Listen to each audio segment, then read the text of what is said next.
परिचय। छात्रों, हम सभी सरल रेखाओं के बारे में जानते हैं। क्या कोई बता सकता है कि इन्हें किसने शामिल किया? ठीक है, मैं बताता हूं। रेखा या सरल रेखा के विचार को प्राचीन गणितज्ञों द्वारा अपनाया गया। यूक्लिड उन्हीं में से एक थे। अध्यापक जी, उन्हें सरल रेखा को अपनाने की आवश्यकता क्यों पड़ी? बच्चों, नगण्य चौड़ाई और गहराई वाली सीधी वस्तुओं को प्रदर्शित करने के लिए उन्होंने सरल रेखा को अपनाया। यूक्लिड ने एक रेखा को लंबाई कम चौड़ाई के रूप में परिभाषित किया और आधारभूत गुणधर्मों के रूप में ऐसे कई सिद्धांत प्रस्तुत किए जो सिद्ध नहीं हो पाए, जिनसे उन्होंने ज्यामिति की रचना की। क्या आपको पता है कि हम उस ज्यामिति को क्या कहते हैं? यूक्लिड ज्यामिति। बच्चों, नगण्य चौड़ाई और गहराई वाली सीधी वस्तुओं को प्रदर्शित करने के लिए उन्होंने सरल रेखा को अपनाया। यूक्लिड ने एक रेखा को लंबाई कम चौड़ाई के रूप में परिभाषित किया और आधारभूत गुणधर्मों के रूप में ऐसे कई सिद्धांत प्रस्तुत किए जो सिद्ध नहीं हो पाए, जिनसे उन्होंने ज्यामिति की रचना की। क्या आपको पता है कि हम उस ज्यामिति को क्या कहते हैं? शाबाश! हाँ, तुम सही हो। यूक्लिड ज्यामिति। लेकिन आधुनिक गणित में रेखा की अवधारणा का उस तरीके से गहराई से संबंध है जिसके अनुसार ज्यामिति की व्याख्या की जाती है। उदाहरण के लिए, वैश्लेषिक ज्यामिति में तल में एक रेखा को प्रायः उन बिंदुओं के समूह के रूप में परिभाषित किया जाता है जिसके निर्देशांक दिए गए रैखिक समीकरण को संतुष्ट करते हैं। लेकिन आपतन ज्यामिति में एक रेखा स्वतंत्र वस्तु हो सकती है जो उन बिंदुओं के समूह से अलग होती है जो इस पर स्थित होते हैं। आइए सरल रेखाओं के बारे में और जानें। उद्देश्य। इस पाठ के अंत में आप निम्न करने में सक्षम हो जाएंगे। ढाल अंताखंड रूप की व्याख्या करना। अंताखंड रूप की व्याख्या करना। लंब रूप को जानना। एक रेखा के व्यापक समीकरण को लिखना। एक बिंदु से रेखा की दूरी ज्ञात करना। दो समांतर रेखाओं के बीच की दूरी ज्ञात करना। ढाल अंताखंड रूप। किसी रेखा के समीकरण को प्रदर्शित करने के लिए शायद ढाल अंताखंड रूप का प्रयोग सबसे अधिक किया जाता है। ढाल अंताखंड रूप के प्रयोग में समर्थ होने के लिए आपको निम्न करने की जरूरत है। एक रेखा की ढाल ज्ञात करना और रेखा का y अंताखंड ज्ञात करना। सामान्यतः ढाल अंताखंड रूप में निम्न सूत्र को माना जाता है। y बराबर mx जमा b, जहां m रेखा की ढाल है और b y अंताखंड है। ढाल अंताखंड रूप का उदाहरण। उस रेखा का समीकरण ज्ञात करें जो y अक्ष को मूल बिंदु से ऊपर 2 इकाई की दूरी पर काटती है और x अक्ष की धन दिशा के साथ 30 डिग्री का कोण बनाती है। हल। ज्ञात है कि यदि हम m ढाल वाली कोई रेखा y अंताखंड बनाती सी है तो रेखा के समीकरण को y बराबर mx जमा c के रूप में व्यक्त किया जाता है। यहां c बराबर 2 और m बराबर tan 30 डिग्री जो कि 1/वर्गमूल 3 के बराबर है। इस प्रकार दी गई रेखा का अभीष्ट समीकरण है y बराबर x/वर्गमूल 3 जमा 2। इसे हल किया जा सकता है। x घटा वर्गमूल 3y जमा 2 वर्गमूल 3 बराबर 0। अंताखंड रूप। रेखा का अंतःखंड रूप दोनों अक्षों के अंतःखंडों पर आधारित रेखाखंड का समीकरण होता है। एक्स अक्ष और वाई अक्ष पर क्रमशः ए और बी अंतःखंड बनाने वाली रेखा का समीकरण है। एक्स बटे ए जमा वाई बटे बी बराबर 1। ए एक्स अंतःखंड है, बी वाई अंतःखंड है। ए और बी अशून्य होने चाहिए। लंब रूप। किसी रेखा के समीकरण को निर्धारित करने की विधियां सामान्यतः रेखा पर एक बिंदु या बिंदुओं के बारे में किसी जानकारी पर निर्भर करती हैं। लंब रूप एक ऐसी विधि है जिसमें रेखा के किसी भी बिंदु के बारे में पहले से जानकारी की जरूरत नहीं होती है। रेखा के बारे में इसकी मूल बिंदु से दूरी तथा लंब और एक्स अक्ष के बीच का कोण ज्ञात होता है, जहां कोण को एक्स अक्ष की धन दिशा से वामावर्त मापा जाता है। एक सरल रेखा के समीकरण का लंब रूप है एक्स कॉस अल्फा जमा वाई साइन अल्फा घटा पी बराबर 0, जहां अल्फा एक्स अक्ष से रेखा पर मूल बिंदु से लंब के बीच का कोण है तथा पी लंब की लंबाई है। लंब रूप का उदाहरण। उस रेखा का समीकरण ज्ञात करें जो मूल बिंदु से 5 इकाई की लंबवत दूरी पर है और लंब द्वारा धन एक्स अक्ष के साथ निर्मित कोण 30 डिग्री है। आइए इसे हल करते हैं। यदि P मूल बिंदु से रेखा पर डाले गए लंब की लंबाई है तथा ओमेगा लंब द्वारा एक्स अक्ष की धन दिशा के साथ निर्मित कोण है, तो रेखा के समीकरण को इस प्रकार व्यक्त करते हैं। एक्स कॉस ओमेगा जमा वाई साइन ओमेगा बराबर P। यहां P बराबर 5 इकाई और ओमेगा बराबर 30 डिग्री।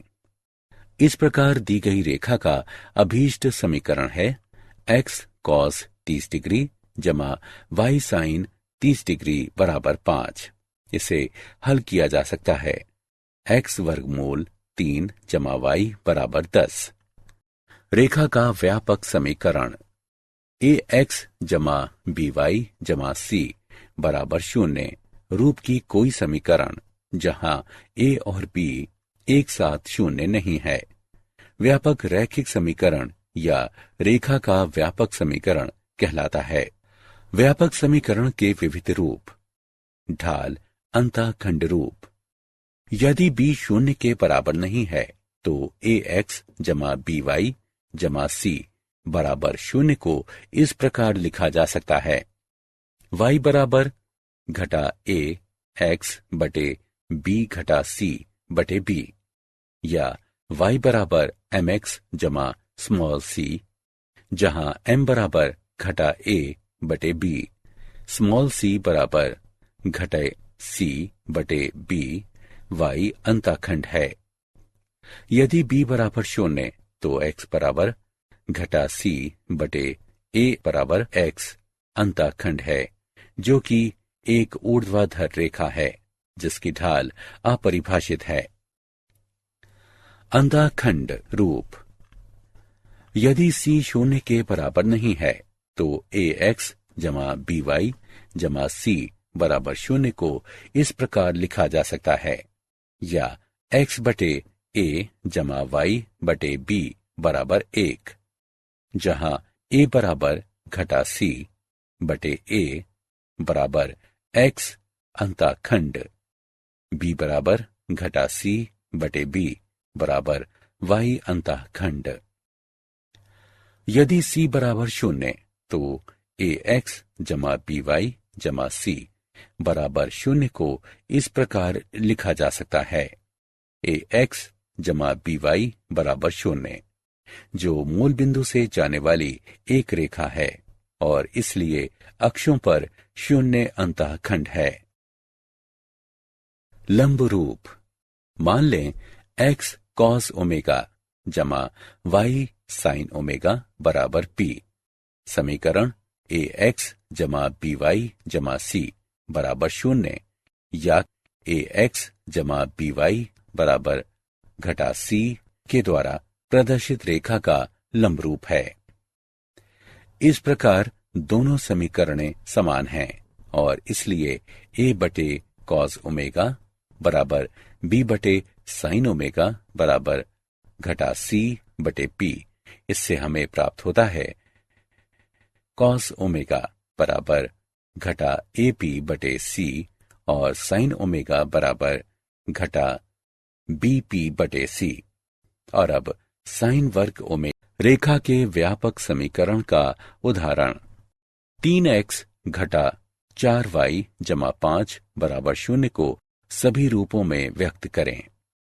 हल ढाल अंतःखंड रूप y बराबर 3 बटे 4 x जमा 5 बटे 4 जहां m बराबर ढाल बराबर 3 बटे 4 c बराबर 5 बटे 4 अर्थात y अंतःखंड रूप 3x घटा 4y बराबर घटा 5 3x बटे घटा 5 जमा 4y बटे 5 बराबर 1 x बटे घटा 5 बटे 3 जमा y बटे 5 बटे 4 बराबर 1 अंतःखंड रूप x अंतःखंड बराबर घटा 5 बटे 3 y अंतःखंड बराबर 5 बटे 4। लंब रूप 3x घटा 4y बराबर घटा 5 घटा 3x जमा 4y बराबर 5 5 से भाग करने पर घटा 3x बटे 5 जमा 4y बटे 5 बराबर 5 बटे 5 बराबर 1 x कॉस एल्फा जमा y साइन एल्फा बराबर p 0 से अधिक है जहां कॉस एल्फा बराबर घटा 3 बटे 5 साइन एल्फा बराबर 4 बटे 5 p बराबर 1। रेखा 3x घटा 4y जमा 2 बराबर 0 के समांतर और बिंदु घटा 2 3 से जाने वाली रेखा का समीकरण ज्ञात करें। हल दी गई रेखा का समीकरण है 3x घटा 4y जमा 2 बराबर 0 या y बराबर 3x बटे 4 जमा 2 बटे 4 या y बराबर 3x बटे 4 जमा 1 बटे 2 जो y बराबर mx जमा c रूप की है। दी गई रेखा की ढाल 3 बटे 4 है। ज्ञात है कि समांतर रेखाओं की ढालें समान होती हैं, इसलिए दूसरी रेखा की ढाल है m बराबर 3 बटे 4। अब उस रेखा का समीकरण जिसकी ढाल 3 बटे 4 है और जो बिंदु घटा 2 3 से गुजरती है 3x घटा 4y जमा 18 बराबर 0। एक बिंदु की रेखा से दूरी बिंदु से रेखा पर डाले गए लंब की लंबाई होती है। एक रेखा ax जमा by जमा c बराबर 0 की बिंदु x1 y1 से लंबवत दूरी d को इस प्रकार व्यक्त करते हैं d बराबर ax1 जमा by1 जमा c का मापांक बटे a वर्ग जमा b वर्ग का वर्गमूल। उदाहरण बिंदु 3 घटा 5 की रेखा 3x घटा 4y घटा 26 बराबर 0 से दूरी ज्ञात करें। हल दी गई रेखा है 3x घटा 4y घटा 26 बराबर 0। इसे 1 नाम दें। 1 की तुलना रेखा के व्यापक समीकरण ax जमा by जमा c बराबर 0 से करने पर हमें प्राप्त होता है a बराबर 3 b बराबर घटा 4 और c बराबर घटा 26। दिया गया बिंदु है x1 y1 बराबर 3 घटा 5। दिए गए बिंदु की दी गई रेखा से दूरी d 3/5 है। दो समांतर रेखाओं के बीच की दूरी। दो समांतर रेखाओं y बराबर mx जमा c1 और y बराबर mx जमा c2 के बीच की दूरी को इस प्रकार व्यक्त करते हैं। d बराबर c1 घटा c2 का मापांक बटे 1 जमा m वर्ग का वर्गमूल।